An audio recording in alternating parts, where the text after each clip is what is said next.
Halo, pada video kali ini kita akan membahas tentang hukum Kirchhoff. Jadi hukum Kirchhoff ini sudah kita pelajari di SMP ya.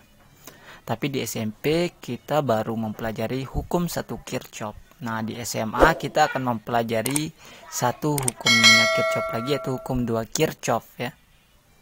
Oke, sekarang perhatikan ini. Pak Imam memiliki sebuah kawat ya. Kawat ini ternyata bercabang ya. Jadi di kawat ini mengalir arus, ada arus I1, I2, I3, I4 dan I5. Nah, menurut hukum satu Kirchhoff, jumlah aljabar kuat arus listrik yang melalui titik cabang itu sama dengan 0 ya. Artinya jumlah arus yang masuk itu jumlahnya sama dengan arus yang keluar ya. Jadi nilainya sama. Jadi bisa dituliskan sigma I masuk sama dengan sigma I keluar. Nah, kalau kita lihat nih di kawatnya Pak Imam, jadi I masuknya di sini adalah I1 dan I2. Kemudian I keluarnya itu I3, I4 dan I5.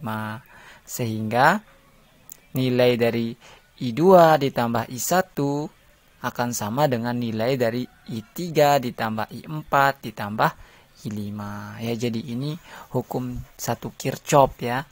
Ini yang kita pelajari di SMP dulu, semoga diingat lagi.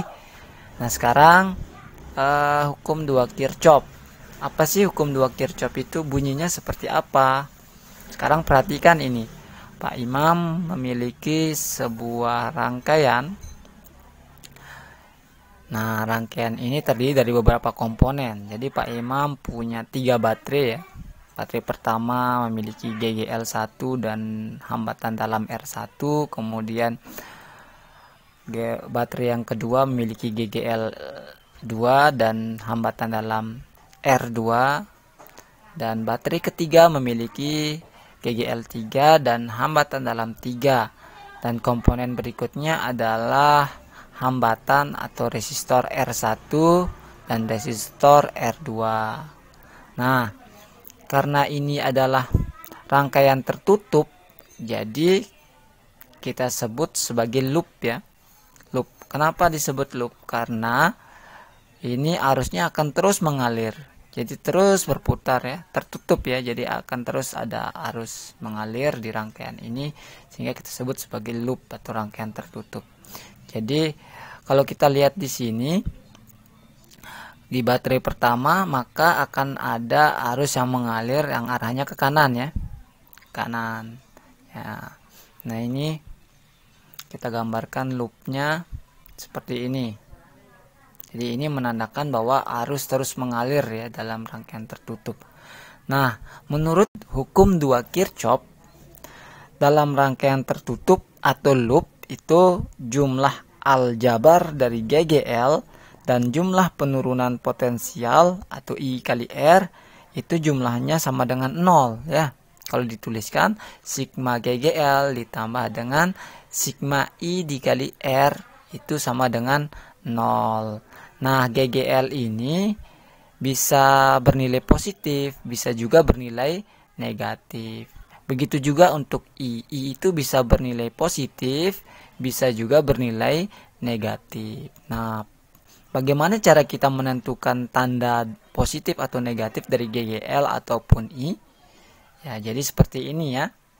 Nah, GGL ini akan bernilai positif jika loop bertemu dengan kutub positif baterai.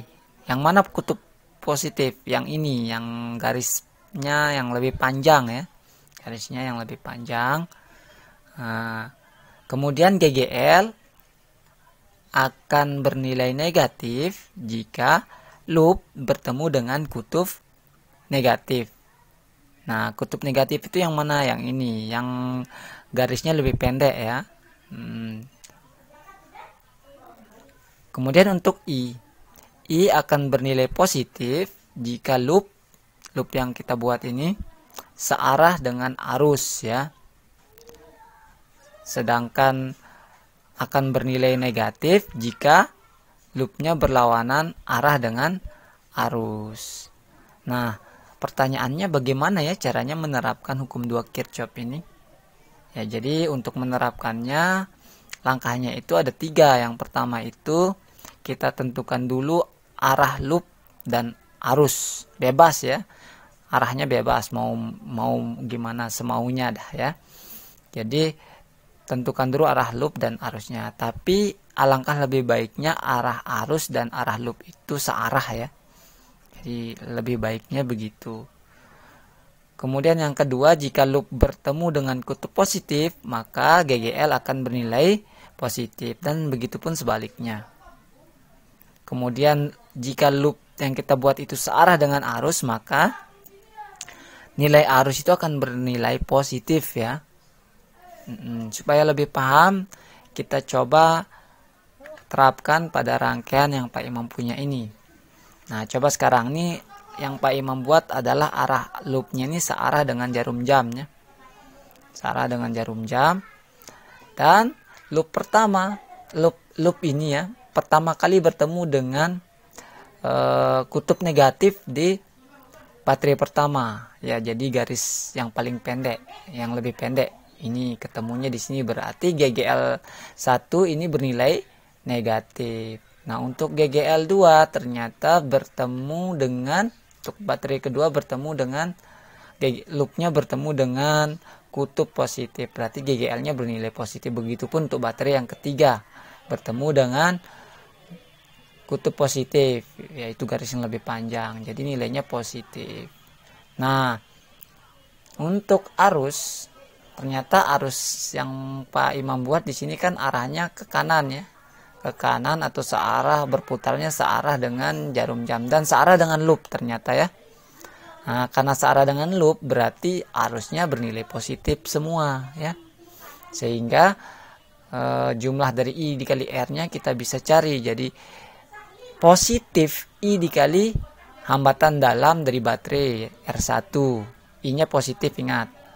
Kemudian ditambah lagi ya, positif lagi I kali resistor 1, yaitu R besar 1.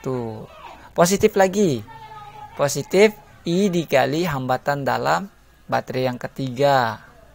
Ya, ditambah lagi I positif lagi ya, dikali R2, yaitu resistor yang kedua. Positif lagi ya, positif lagi. Positif lagi I dikali dengan R2 atau hambatan dalam baterai yang kedua. Ini jumlahnya sama dengan 0 semuanya ya, jadi jumlah aljabarnya 0. Nah, inilah yang disebut dengan hukum 2 Kirchhoff untuk rangkaian yang Pak Imam buat ini ya. Supaya lebih paham, kita akan latihan soal pada video selanjutnya.